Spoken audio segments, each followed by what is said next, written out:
The world is full of some amazing and majestic creatures, and then some that are just total bullshit. This is why I hate coral.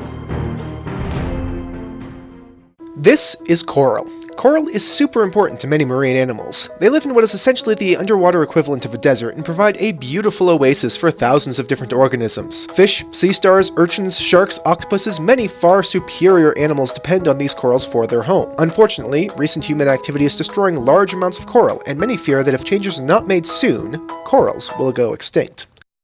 I want to be as clear as possible when I say that this is a bad thing, and we should do everything that we can to prevent this from happening. But god damn it, coral, you could stand to try a little bit harder. You see, when humans burn fossil fuels, we add carbon dioxide into the atmosphere.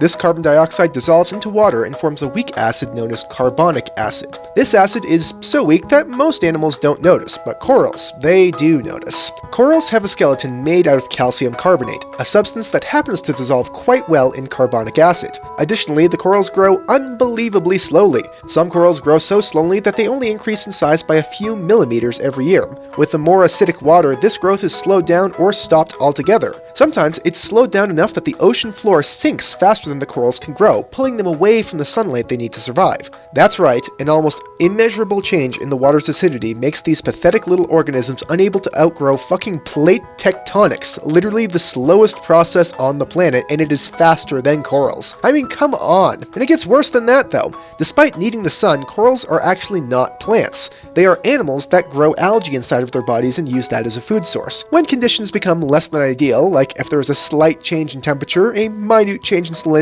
or just somebody making fun of them, the coral will eject this algae in hopes of finding a new algae that will survive better under the new conditions. So imagine for a moment a farmer in a field full of corn, and then a lone cloud wanders across the sky. The farmer looks up and says, well, it's time to burn down my only food supply, because that seems like a good idea. Fucking coral.